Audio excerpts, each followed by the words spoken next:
కొన్ని వచనాలని నేను మీకు చదివి వినిపిస్తాను. రైట్? యేసు వారికి ఉత్తరం ఇచ్చు తిరిగి ఉపమాన రీతిగా ఇట్లా నేను పరలోక రాజ్యం తన కుమారునికి పెండ్లి విందు చేసిన యొక్క రాజును పోలి ఉన్నది. ఆ పెండ్లి విందుకు పిలువబడిన వారిని రప్పించుటకు అతడు తన దాసులను పంపినప్పుడు వారు రానొల్లకపోయేది. కాగా అతడు, ఇదిగో నా విందు సిద్ధపరిచి ఉన్నాను, ఎద్దులను క్రొవ్విన పశువులను వధింపబడినవి, అంతయు సిద్ధముగా ఉన్నది.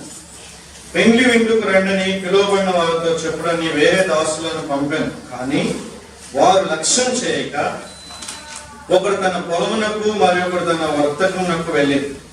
తక్కిన వారు అతని దాసులను పట్టుకొని అవమానపరిచి చంపేది. కాబట్టి రాజు కోపపడి తన దండ్లను పంపి ఆ నరహంతకులను సంహరించి వారి పట్టణము తగులబెట్టించాడు. అప్పుడు అతడు, పెండ్లి విందు సిద్ధంగా ఉన్నది, కానీ పిలువబడిన వారు పాత్రులు కారు, గనుక రాజమార్గములకు పోయి మీ కనబడు వారందరినీ పెండ్లి విందుకు పిలువడని తన దాసులతో చెప్పాను. ఆ దాసులు రాజమార్గములకు పోయి చెడ్డవారినేమి మంచివారినేమి తమకు కనబడిన వారిని అందరినీ పోగు చేసింది. కనుక విందుకు వచ్చిన వారితో ఆ పెండ్లి శాల నిండెను, లేకుంటే భవనం నిండిపోయింది. రాజు కూర్చున్న వారిని చూడ లోపలికి వచ్చి అక్కడ పెండ్లి వస్త్రము ధరించుకొనని ఒకరిని చూచి, స్నేహితుడా, పెండ్లి వస్త్రం లేక ఇక్కడికి ఎలాగ వచ్చిందో అని అడగగా వాడు మౌని అయి ఉండెను. అంతటా రాజు, వీని కాలు చేతులు కట్టి వెలుపడి చీకట్లోనికి త్రోసివేయడి, అక్కడ ఏడ్పును పండ్లు కొడుకుడి ఉండనని పరిచారకులతో చెప్పాను. కాగా పిలువబడిన వారు అనేకులు, ఏర్పరచబడిన వారు కొందరే అని చెప్పాను. ఇది యేసుక్రీస్తు ప్రభువు వారు అక్కడ యూదులకి కంటిన్యూగా చెప్పేటటువంటి 3వ ఉపమానం. చాలా ఉపమానాలు చెప్పాడు. మత్తయి సువార్తలో మనం చూసుకున్నట్లయితే 13వ అధ్యాయంలోనే ఈ యొక్క ఉపమానాలు ప్రారంభమైనవి. ఉపమానాలు అంటే సింపుల్ గా ఇంగ్లీష్ లో పారబుల్స్ అంటారు. రైట్? అంటే ఒక ఇల్లస్ట్రేషన్, ఒక ఉదాహరణ, ఒక స్టోరీ. ఆ యొక్క స్టోరీలో నుంచి ఆత్మీయ సత్యాలని వాళ్ళకి నేర్పిస్తున్నారు. దాంట్లో నుంచి వాళ్ళకి ఆ ఏదైతే అవసరమో అట్లాంటి విషయాలు వాళ్ళకి నేర్పించడం ఇక్కడ జరుగుతుంది. ఇక్కడ చూడండి, మనం మొదటి వచనంలో ఏం చూస్తాం? యేసు వారికి ఉత్తరం ఇచ్చుచు. ఏంటి వారికి ఉత్తరం ఇచ్చుచు? వారికి జవాబు చెప్తూ. ఎవరికి? యూదులకి, ప్రధాన యాజకులకి, ప్రజల పెద్దలకి. 23వ వచనం, 21, 23. ఆయన దేవాలయంలోనికి వచ్చి బోధించుండగా ప్రధాన యాజకులను, ప్రజల పెద్దలను ఆయన వద్దకు వచ్చి అని అడిగినాడు కొన్ని ప్రశ్నలు. అప్పుడు ఒక ఉపమానం, తర్వాత ఇంకో ఉపమానం, ఆ తర్వాత ఇప్పుడు ఇంకొక ఉపమానం కూడా చెప్పడం ప్రారంభించాడు. This is the third parable, 3వ ఇల్లస్ట్రేషన్.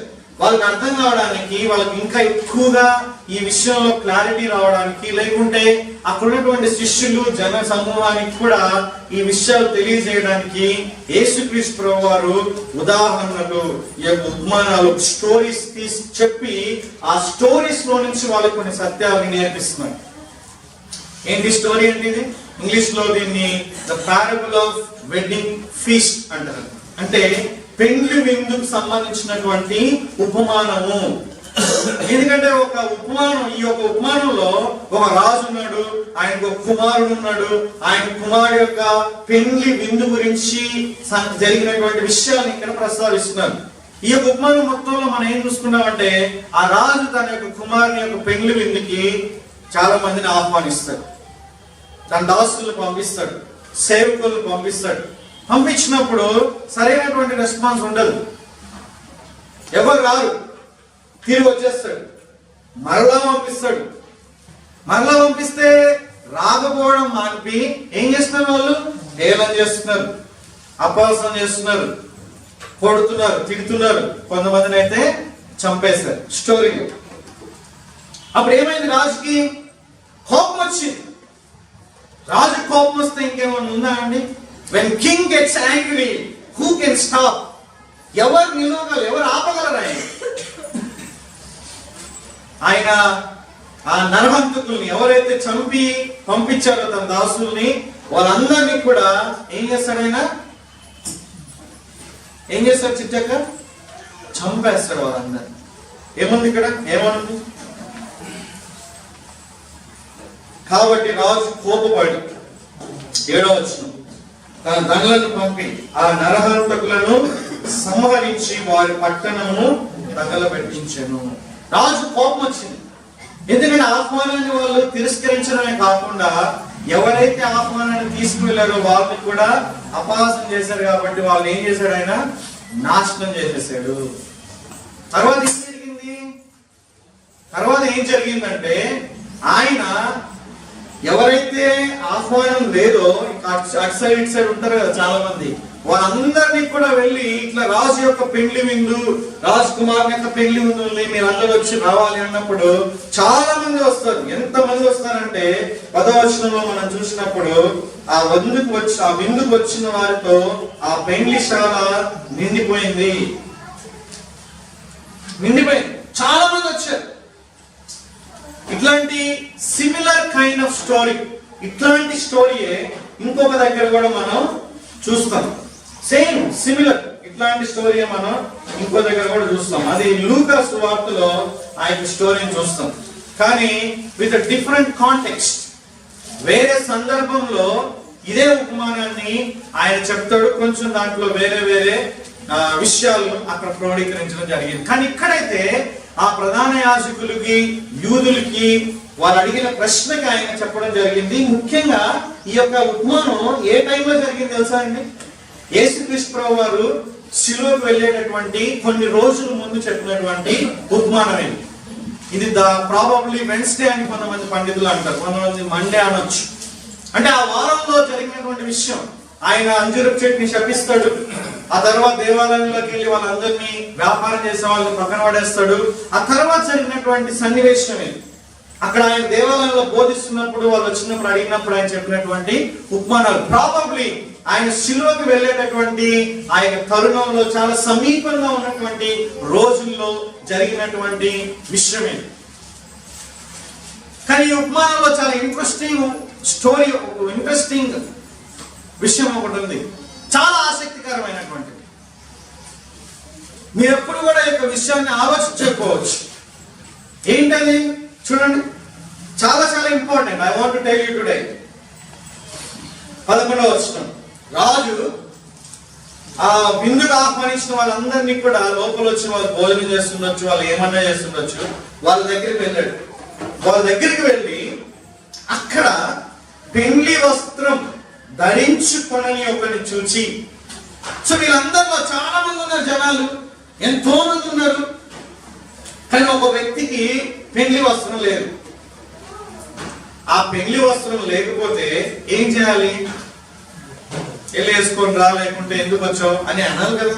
ఏమన్నా చూడండి, పెండ్లి వస్త్రం లేకుండా ఒకరిని చూచి ఆయన అడిగాడు, స్నేహితుడా, మై ఫ్రెండ్. రాజు ఒక మామూలు వ్యక్తిని స్నేహితుడా అని అడుగుతున్నాడు. ఇది యాక్చువల్ గా వాస్తవంగా జరిగే విషయాలు కాదు, కేవలం దేవుడు మాత్రమే చేసేటటువంటి విషయాలు. ఆ స్టోరీలో ఈ యొక్క విషయాన్ని చెప్తున్నాడు. స్నేహితుడా, పెండ్లి వస్త్రం లేకుండా ఇక్కడికి ఎలా వచ్చిందని అడిగాడు. అసలు ఎట్లా వచ్చావు నువ్వు పెండ్లి వస్త్రం లేకుండా? అయ్యో ఎవరు ఇవ్వలేదండి, నాకు ఎవరు చెప్పలేదండి, నాకు ఎవరు తెలియదండి అన్నాడు ఆయన. చూడండి ఆన్సర్ ఏమనుంది, తెలుసా అండి? వాడు మౌనంగా ఉండిపోయాడు, స్పీచ్లెస్. ఒక ప్రశ్న కొంతమందిని అడిగినప్పుడు అది చెయ్యడం వాళ్ళకి తెలుసు, చెయ్యాలని తెలుసు, వాళ్ళకి ఖచ్చితంగా అది చేసి తీరాలని కూడా తెలుసు. అది చేయకపోతే మనం అడిగినప్పుడు వాళ్ళు మౌనంగా ఉంటారు. ఎందుకు తెలుసా అండి? చెయ్యాలని తెలిసి చేయడానికి అవకాశం ఉండి కూడా చేయకపోతే ప్రశ్న అడిగితే మౌనం ఉండకుండా ఏం చేస్తాము? That is total disobedience, irresponsibility. తన బాధ్యతను తను నెరవేర్చలేదు అక్కడ. He has to be obedient. ఆయన విందుకు పోయినప్పుడు ఆయన ఖచ్చితంగా పెళ్లి వస్త్రాన్ని ధరించుకొని పోవాల్సినటువంటి వాడుగా ఉన్నాడు. కానీ అందరూ ధరించుకొని పోయారు, ఈ వ్యక్తి ధరించుకొని పోలేదు. మేము వేరే డ్రెస్ వేసుకొని వచ్చు, పెళ్లి వస్త్రం కంటే ఇంకా విలువైన డ్రెస్ వేసుకొని ఉండవచ్చు ఏమైనా, పెళ్లి వస్త్రం కంటే అట్లాంటి సమానమైన డ్రెస్ వేసుకుని ఉండొచ్చు, పెళ్లి వస్త్రం కంటే తక్కువ డ్రెస్ వేసుకోవచ్చు, లేకుంటే చింపి డ్రెస్ వేసుకోవచ్చు, కానీ పెళ్లి వస్త్రం మటుకు వేసుకోలేదు ఈయన. అసలు మీరు ఎన్నో పెళ్లికి వెళ్ళారు అవునా? ఎప్పుడైనా సరే మీరు పెళ్లి వస్త్రం వేసుకెళ్తారు? అసలు మనకి ఇష్టమైనటువంటి డ్రెస్ మనం వేసుకెళ్తాం, కానీ ఇక్కడేంటి పెళ్లి వస్త్రం జరగలేదు, పెళ్లి వస్త్రం లేదనేటటువంటి విషయం ఉంది. దానికి సరే పెళ్లి వస్త్రం లేకపోతే దాని గురించి సరే నేను ఇచ్చింది వేసుకోలేదు అనేటటువంటి విషయంలో బాధపడితే అదొకసారి. పెళ్లి వస్త్రం వేసుకోని కారణంగా ఏం జరిగిందో ఒకసారి మీరు చూడండి. ఏం జరిగిందండి? అంతటి రాజు చాలా ఇంపార్టెంట్. వీని కాళ్ళు చేతులు కట్టి వెలుపటి చీకట్లోనికి త్రోసివేయుడి, అక్కడ ఏడ్పును పండ్లు కొరుకుటయు ఉండునని పరిచారకులతో చెప్పెను. పెళ్లి వస్త్రం వేసుకోనందుకు ఈ వ్యక్తిని ఈ స్టోరీలో ఏం చేశారండి? కాళ్ళు చేతులు కట్టేశారు. కట్టేసి ఏం చేశారు? వెలుపల చీకట్లోనికి త్రోసివేశారు. ఏం జరుగుతుంది అక్కడ? వెలుపట చీకట్లో పండ్లు కొరుకుట, ఏడుపు కూడా ఉన్నాయి. దేనికి సాదృశ్యం ఉన్నాయి? నరకంలో ఎవరి పురుగు వారికి ఉంటుందంట, ఆ పురుగు చావదంట. అగ్ని ఆరదు, పురుగు చావదు. ఒక్కొక్క పురుగు స్పెషల్. నరకంలో కూడా స్పెషల్. కొంతమంది నరకంకి వెళ్ళాలని ఆశ ఉండే వాళ్ళకి ఇది స్పెషల్, మీ పురుగు మీకే ఉంటుందని చెప్పొచ్చు. కొంతమంది ఉంటారు, మేము నరకంకి వెళ్తాం, అవునయ్యా యేసుక్రీస్తు దేవుడు నాకు తెలుసు, ఆయనే మార్గం, ఆయనే సత్యం, ఆయనే జీవం, నేను నమ్ముకోను, నా ఇష్టం వచ్చిన జీవిస్తా, నేను నరకానికి వెళ్తా అనే వాళ్ళు ఉన్నారు. కొంతమంది ఉన్నారు కొంచెం ధైర్య సాహసులు, వాళ్ళు ట్రాన్స్పరెంట్ పీపుల్, వాళ్ళు బాగా ఫ్యాట్ ఎక్కువైనటువంటి వాళ్ళు ఇంగ్లీష్ లో చెప్తే బాగుంటుందని చెప్తున్నాయి, తెలుగులో చెప్తే బాగుంటుందని ఇంగ్లీష్ లో ఫ్యాట్ కలిగినటువంటి వాళ్ళు ఫ్యాట్ ఎక్కువైనటువంటి వాళ్ళు మేము నరకానికి వెళ్తామంటారు. లోపల బైబుల్ కానీ వెళ్తామంటారు. వాళ్ళకి స్పెషల్ న్యూస్ ఏంటంటే, బ్రదర్స్ అండ్ సిస్టర్స్, మీ యొక్క పురుగు మీకు ఉంటుంది. కానీ ఇక్కడ ఆశ్చర్యం అనిపిస్తుంది. నీకు ఆశ్చర్యం అనిపించడం లేదా? పెళ్లి వస్తువులు వేసుకోకపోతే ఆ వ్యక్తిని కాలు చేతులు కట్టాలా? ఇప్పుడు ఆలోచించారా? ఈ స్టోరీ చదివారా ఈ వారంలో? అది నెక్స్ట్ వీక్ ఈ స్టోరీ ఉంటుంది మనకి. ఏంటని అర్థం కాకుండా ఎవరికైనా ప్రశ్నలు వచ్చాయా? ఏంటండి పెళ్లి వస్త్రం వేసుకోకపోతే కాలు చేతులు కట్టేసి వెలుపలేసేయడం, తర్వాత నరకంలో పడేసేయడంత తప్పు పని అయిపోయింది ఇక్కడ. చాలా ఆశ్చర్యం. 14వ వచనం కాగా ఆయన ఒక కంక్లూజన్ ఇస్తున్నారు. This is very important conclusion. ఏంటి? పిలువబడిన వారు అనేక మందిని, దేవుడు అనేక మందిని ఆయన పిలుస్తాడు, అందరిని పిలుస్తాడు ఆయన. కానీ ఏర్పరచబడినటువంటి వాళ్ళు కొందరే అనేటటువంటి విషయం ఇక్కడ మనం చూస్తాం. దేవుడు ఏర్పాటు చేసుకున్నటువంటి వాళ్ళు కొంతమంది, దేవుని నమ్ముకున్నటువంటి వాళ్ళు కొంతమంది, ఆయన యొక్క విందును ఆహ్వానానికి ప్రతిస్పందించి వచ్చినటువంటి వాళ్ళు కొందరే అనేటటువంటి విషయాన్ని ఇక్కడ మనం చూస్తాం. This is the whole story. ఈ స్టోరీలో దేవుడు ఏం చెప్పాలనుకున్నాడు తెలుసా? ద జ్యూయిష్ కమ్యూనిటీ, పిలువబడిన వాళ్ళు, ఫస్ట్ వాళ్ళు దేవుని యొక్క రాజ్యానికి వారసులు, వాళ్ళు దేవుని యొక్క వాగ్దానాలకి వారసులు యూదులు. దేవుని యొక్క పెండ్లి విందుకి ఆహ్వానం అందినటువంటి వాళ్ళు యూదులు. కానీ ఎప్పుడైతే వాళ్ళు ఆహ్వానాన్ని తిరస్కరిస్తారో, ఎవరికి వెళ్ళిపోయింది ఆహ్వానం? అన్యులందరికి కూడా వెళ్ళిపోయింది. అందరికి కూడా వెళ్ళిపోయింది. ఇంకో మాటలో చెప్పాలంటే, ఈ ఉపమానం యేసుక్రీస్తు ప్రభువారు ఎందుకు చెప్పారంటే, ఈ ఉపమానం యూదులకి తీర్పు తీర్చేటటువంటి ఉపమానం. దేవుడు అనేక మంది సేవకుల్ని వాళ్ళని పంపించినప్పుడు వాళ్ళు ఏం చేశారు తెలుసా అండి? అపహాసం చేశారు. బాప్తిస్మం ఇచ్చి యోహాను ఏం చేశారు? వాళ్ళు తల నరికారు. అవునా? ఇర్మియాను ఏం చేశారు? ఒక ఒక గుంటలో లోపల ఒక గుంటలో పడేశారు. చాలా మంది ప్రవక్తల్ని వాళ్ళు చెప్పినటువంటి వాక్కును నమ్మకుండా దొంగ ప్రవక్తలు నమ్మారు. ఇప్పుడు కూడా ప్రస్తుతం అట్లానే జరుగుతుంది. నిజమైనటువంటి ప్రవక్తలను నమ్మడం చాలా కష్టం. దొంగ ప్రవక్తలు ఈజీగా నమ్మొచ్చు, ఎందుకంటే నీకు ఇష్టమైనవి, నువ్వు అనుకున్నవి, నీకు ఏదైతే భౌతిక సంబంధంగా అవసరమో అట్లాంటి విషయాలను వాళ్ళు చెప్తారు కాబట్టి అట్లాంటి వాళ్ళు నమ్మడం చాలా ఈజీ. దురద చెవుల్ని గోకే వాళ్ళతో గోపించుకోవడం చాలా ఈజీ. వాళ్ళు ఎందుకు గోపుతున్నారంటే దురద ఉంది కాబట్టి. అర్థమవుతుందా?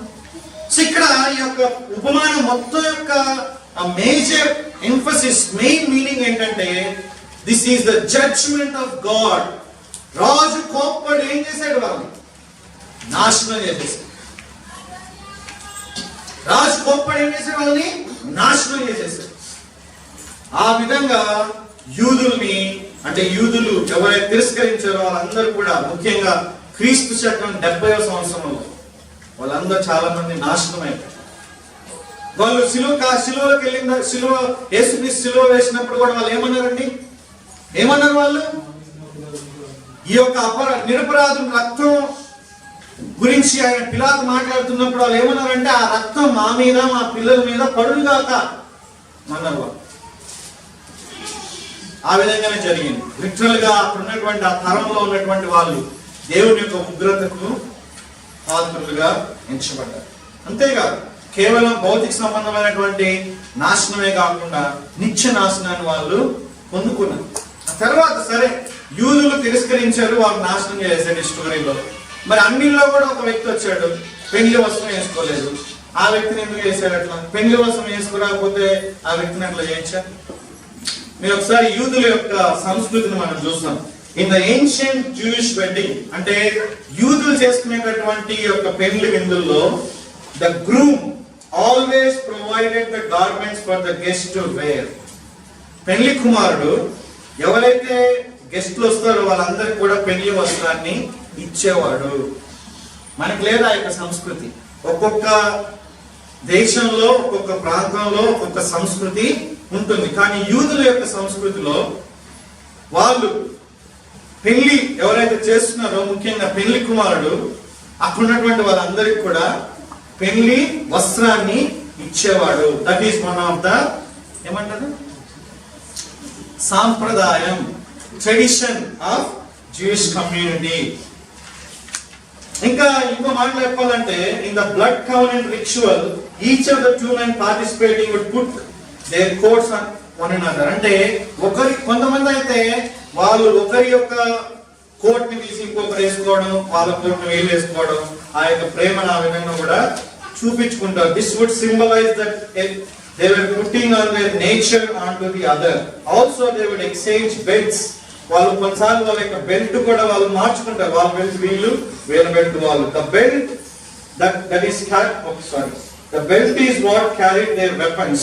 This symbolized that they would each fight for each other even for death అన్నమాట. అంటే ఆ యొక్క బెల్ట్ మార్చుకోవడంలో ఏమి సాదృశ్యంగా చూపిస్తుందంటే, ఒకవేళ అవసరమైతే మరణమైనా సరే వాళ్ళు ఇతరుల కోసం పోరాడతారు.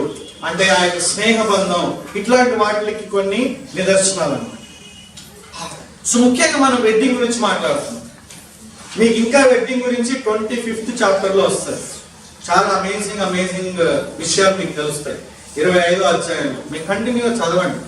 మాథ్యూ 1 నుంచి 28 వరకు చదువుతా ఉండండి. ఏ ప్రశ్న వస్తే అది మీరు వేసుకొని నాకు చెప్పే ముందు ఒకసారి మీరు చెప్పండి, ఓకే? కానీ ఇక్కడ ఆశ్చర్యం ఏంటి తెలుసా అండి? ఫ్రెండ్ అని చెప్పాడు. ఒక వ్యక్తి ఇష్టం లేనటువంటి వ్యక్తిని ఫ్రెండ్ అనగలమా మనం? శాంతం గారు ఇట్లా వెంటనే అనేస్తుంటే ఫ్రెండ్ అనగలమా? It is incredible. అంటే అది నమ్మడానికి అసాధ్యం అన్నట్లుగా అయిపోయింది అది. ఒకవేళ నేను మామూలుగా అనొచ్చు, ఫ్రెండ్ అని అనొచ్చు, కానీ నా లోపల నుంచి నేను అనొచ్చా? అనగలనా? అనలేను. కేవలం ఈ యొక్క విషయం యేసుక్రీస్తు వారి జీవితంలో జరిగింది. ఇంకెవరు చేయగలరని నేను చెప్పలేను. మనం మామూలుగా ఉంటేనే మనం అనలేము ఫ్రెండ్ అని. ఇట్లాగా మోసం చేసిన వాళ్ళని, డిసొబీడియంట్ గా ఉండే వాళ్ళని స్నేహితుడు అనగలమా? ఎవరినన్నా చెప్పండి. యేసుక్రీస్తు ప్రభు వారికి 12 మంది క్లోజ్ డిసైపుల్స్. ఆయనకి ఎంతో మంది శిష్యులు ఉన్నారు, కానీ 12 మంది. ఆ 12 మందిలో ఒక వ్యక్తి, ఆయన పేరు ఎవరు పెట్టుకోవడానికి ఇష్టపడరు. ఈసారి మా కొడుకు పుట్టారు కదా, కొడుకు పుడితే ఆ పేరు పెట్టుకోవాలి. యూదా ఇస్కరియోత్. ఇంకా పేరు పెట్టుకోవడానికి వేరే పేరునే పెట్టుకుంటాం. ఇస్కరియోత్ అని ఎందుకు పెట్టుకోమా? పేతురు కూడా యేసుక్రీస్తు ప్రభు వారిని డినై చేయలేదా? ఇతరులు కూడా దేవుణ్ణి తృణీకరించలేదా? ఇంత ముందే చూసుకున్నాం 51వ కీర్తనలో తన సహోదరుడు దావీదు గురించి చెప్పాడు. దావీదు మర్డర్ చేయలేదా? మోషే మర్డర్ చేయలేదా? అవన్నీ చూడడం మన యూదా ఇస్కరియోతునే కొంచెం చాలా కష్టంగా అనిపిస్తుంది. కానీ యూదా ఇస్కరియోతుని యేసుక్రీస్తు ప్రభు వారు ఏమన్నా తెలుసా అండి? ఏమన్నాడు? స్నేహితుడు. ఇంకా తెలుసు ఆయన గురించి, ఈ కింగ్ అన్న తెలియదు. కానీ ఈ స్టోరీ కాబట్టి, ఈ స్టోరీలో యాక్చువల్ చెప్పాలంటే దేవుడే ఈ స్టోరీని ఇన్వైట్ చేశాడు. రైట్? స్నేహితుడు. ఒక వ్యక్తి డిసొబీడియంట్, వినలేదు, కావాలని వినలేదు మాట, అట్లాంటి వ్యక్తిని స్నేహితుడు సంబోధిస్తున్నారు. అంటే నేనేం తెలుసుకున్నాను తెలుసా అండి? ఒక వ్యక్తిని దేవుడు నరకానికి పంపిస్తున్నా కూడా he will never take pleasure in his life. బైబిల్లో ఆ మాట చాలా స్పష్టంగా ఉంది. ఎజికియల్ గ్రంథంలో ఆ మాట ఉంటుంది. ఏమంటే, God does not take pleasure in the death of a wicked man. దుష్టుడు నాశనం అవుతున్నప్పుడు ఆ విషయంలో దేవుడు ఎప్పుడు కూడా ఆనందించడు. ఆయన జస్టిస్ ప్రకారంగా చేస్తాడేమో, ఆయన న్యాయవంతుడు కాబట్టి, ఆయన తీర్పు తీర్చేవాడు కాబట్టి, శిక్ష విధించాలి కాబట్టి శిక్ష విధిస్తాడేమో, కానీ ఆ శిక్ష విధించినప్పుడు ఆయనకి ఆనందం అనిపించదు. అట్లాంటి దేవుడు మన దేవుడు. ఇది ఎట్లా ఉంటుందంటే, ఒక మనకి ఒక పిల్లలు ఉన్నారనుకోండి, ఆ పిల్లలు మనం శిక్షించినప్పుడు వీడికి అట్లనే కావాలి, నాశనం అయిపోవాలి అని కోరుకుంటారండి. ఏ తండ్రి ఇట్లనే ఏడవాలి వీడు కోరుకుంటారు. లోపల ఎంత బాధ అనిపిస్తుంది కొడుకులను కొట్టినప్పుడు, కూతుర్లు కొట్టినప్పుడు. ఆ బాధ లేకుంటే మనం నిజంగా తల్లిదండ్రులను కాదు. వాళ్ళకి చాలా భయంకరంగా దెబ్బ తగులుతుంది మంచి కోసమే, కానీ నీకు చాలా బాధ అనిపిస్తుంది. అట్లాంటి హృదయం దేవుడు ఇంకా గొప్ప హృదయం. మనం కొన్నిసార్లు బాధపడడం కోపంలో కొట్టేస్తాం, మనం హీరోలా కొట్టేస్తాం మనం కదా, ఇంట్లో వాళ్ళనే కొట్టేస్తాం. కొంతమంది ఎంత హీరోలు అంటే ఇంట్లో వాళ్ళనే కొడతారు, బయట మాటకు ఒక్క మాట మాట్లాడలేదు, ఇంట్లో వాళ్ళని కొట్టుడే తిట్టుడే ఏమైనా వేస్తాం. కొంతమంది అట్లా ఉండరు, ప్రతాపం అట్లా చూపిస్తూ ఉంటారు. రైట్? సో ఇది ఓవరాల్ స్టోరీ. రైట్? ఈ యొక్క స్టోరీలో మనం 3 విషయాలు మనం నేర్చుకుంటాం. There are 3 things that we are learning. 3 విషయాలు మనం నేర్చుకోబోతున్నాం. మొట్టమొదటి విషయం కంటిన్యూగా మనం నేర్చుకుంటున్నాం. ఏం తెలుసా అండి? దేవుడు తీర్పు తీర్చేది. 3 ఉపమానాల్లో అదే విషయాన్ని ఇక్కడ యేసుక్రీస్తు ప్రభువు చెప్తున్నారు. I am the one who judges. నేను తీర్పు తీర్చేవాడిని. ఒక రోజు నేను ఖచ్చితంగా తీర్పు తీరుస్తాను. I am going to judge the world. నేను నిన్ను తీర్పు తీర్చబోతున్నాను, నేను కూడా తీర్పు తీరుస్తాను కంపల్సరీగా. జనులకు తీర్పు తీర్చడానికి తండ్రిని నియమించాలని ఆయన ఎన్నోసార్లు చెప్పాడు. దేవుడు ఇక్కడ తీర్పు తీర్చేవాడిగా ఉన్నాడు. అంటే దుష్టుల్ని ఆయన మంచివాడిని తీర్పు తీర్చేవాడిగా ఉన్నాడు. ఈ తీర్పు గురించి మనం బైబిల్లో ఆలోచిస్తే చాలా రకాల తీర్పులు ఉన్నాయి. చాలా రకాల తీర్పులు ఉన్నాయి. అంటే యేసుక్రీస్తు నమ్మిన వారికి ఒక రకమైన తీర్పు ఉంది, యేసుక్రీస్తు నమ్మనటువంటి వారికి ఒక తీర్పు ఉంది. ఒక తీర్పుని గురించి నేను మీకు చూపిస్తాను. ప్రకటన గ్రంథం 20వ అధ్యాయం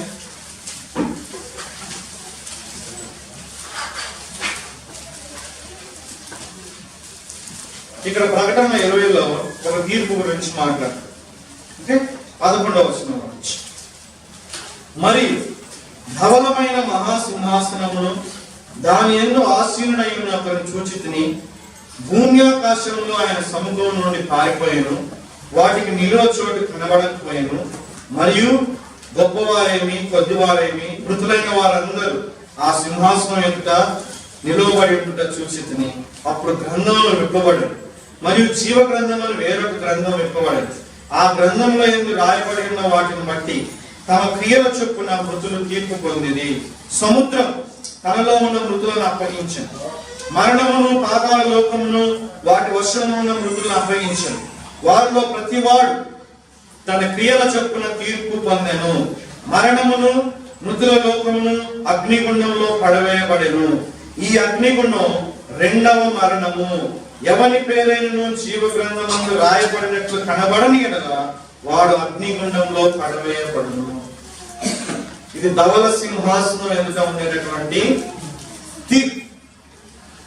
ఏమంటావు పుష్పక్?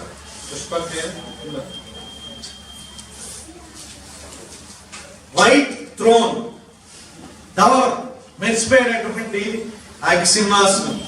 ఆ సింహాసనం అది ఏంటంటే నరకంలో పడేయాలా లేకుంటే పరలోకంలో పడేయాలా అనేటటువంటి తీర్పు. ఆ తీర్పుకి వెళ్ళినటువంటి ప్రతి ఒక్కరు కూడా ఎక్కడికి వెళ్తారు తెలుసా అండి? నరకంలోనే ఉంటారు. 25వ అధ్యాయంలో ఇంకొక తీర్పు ఉంది, గొర్రెలు మేకలు అనేటటువంటి ఒక తీర్పు. ఆ తీర్పు గురించి మీరు తర్వాత నేర్చుకుంటారు. రైట్? మొదటి పేతురు పత్రికలో ఒక రకమైనటువంటి తీర్పు ఉంది. ఆ తీర్పు దేని గురించి మాట్లాడుతుంది? మనం ప్రతిరోజు ప్రభు వల్ల చేసుకునేటటువంటి ఒక తీర్పు, ఇంకొక తీర్పు ఉంది. మనం ఆ తీర్పు దేని గురించి మాట్లాడుతుంది? ఇట్లా మనం చూసుకుంటూ పోతే చాలా రకాల తీర్పులు ఉన్నాయి. ఒక సింపుల్ గా మనం ఏం చేస్తున్నాం అంటే, విశ్వాసకి ఒక తీర్పు ఉంటది, అవిశ్వాసకి ఇంకొక తీర్పు ఉంటది. అవిశ్వాసికి కూడా వాళ్ళు చేసినటువంటి చెడ్డ క్రియలను బట్టి వాళ్ళకి దేవుడు శిక్ష విధిస్తాడు, కానీ అల్టిమేట్ గా వాళ్ళకి ఏంటండి? నరకం ఉంటుంది. కానీ విశ్వాసం అనేది ఏంటి? విశ్వాస యొక్క చెడ్డ పనులకి దేవుడు తీర్పు తీరుస్తాడా? క్వశ్చన్. మనం చేసినటువంటి పాపం, దేవుడు నమ్ముకున్న తర్వాత మనం చేసినటువంటి పాపానికి దేవుడు తీర్పు తీరుస్తాడా? దేవుడు లెక్క అడుగుతాడా? దేవుడు ఆ విషయంలో మనల్ని శిక్ష విధిస్తాడా? ఒకసారి చూడండి, రోమపత్రిక 14వ అధ్యాయం 10వ వచనం, అలాగే 2వ కొరింథీ పత్రిక 5వ అధ్యాయం 10వ వచనం. ఇక రెండిట్లో మనం చూస్తున్నప్పుడు రెండు వేల విషయాలు మనకి కనిపిస్తాయి. రోమ 14:10లో ఏమవుతుందంటే, మనమందరం దేవుని న్యాయపీఠం ఎదుట నిలుతుము, ప్రతి మోకాలును నా ఎదుట వంగును, ప్రతి నాలుకయు దేవుని స్తుతించును అని ప్రభువు చెప్పుచున్నాడు అని రాయబడి ఉన్నది కనుక మనలో ప్రతివాడును, మనలో అంటే ఇక్కడ ఎవరి గురించి మాట్లాడతారు? విశ్వాసులలో. అంటే ఇది దేవుని నమ్ముకున్న వాళ్ళ గురించినటువంటి తీర్పు. మనలో ప్రతి వాడును తన గురించి దేవునికి లెక్క అప్పగింపవలెను. 2వ కొరింథీ పత్రిక 5వ అధ్యాయంలో ఇంకొక తీర్పు ఉన్నది. ఇది చాలా ఇంపార్టెంట్. ఈ యొక్క తీర్పు పౌలు భక్తుడు చెప్పినటువంటి విషయం. ఎందుకనగా తాను జరిగించిన క్రియల చొప్పున అవి మంచివైనను సరే చెడ్డవైనను సరే దేహముతో జరిగించిన వాటి ఫలమును ప్రతి వాడును పొందినట్లు మనమందరము క్రీస్తు న్యాయపీఠం ఎదుట ప్రత్యక్షము కావలెను. మనమందరం ఇక్కడ ఎవరి గురించి మాట్లాడుతున్నాడు? మనమందరం అంటే విశ్వాసం గురించి మాట్లాడుతున్నాడు. అక్కడేమో దేవుని న్యాయపీఠం ఎదుట అన్నాడు, ఇక్కడేమో క్రీస్తు న్యాయపీఠం ఎదుట అన్నాడు. ఇంకో రకంగా యేసుక్రీస్తు దేవుడు అనడానికి ఇంకొక ఆధారం. యేసుక్రీస్తు ప్రభువు జడ్జ్ చేయబోతున్నాడు. సో ఇది రెండు రకాల జడ్జ్మెంట్లు ఉన్నాయి. ఒకటి ఏం జడ్జ్మెంట్ అండి? ఒకటి నరకంలో పరలోకంలో పడేసినటువంటి జడ్జ్మెంట్. రెండవది ఏంటి? యేసుక్రీస్తు నమ్ముకున్న తర్వాత మనం చేసినటువంటి పనులకు దేవునికి లెక్క అప్పగించాలి. కాబట్టి we have to be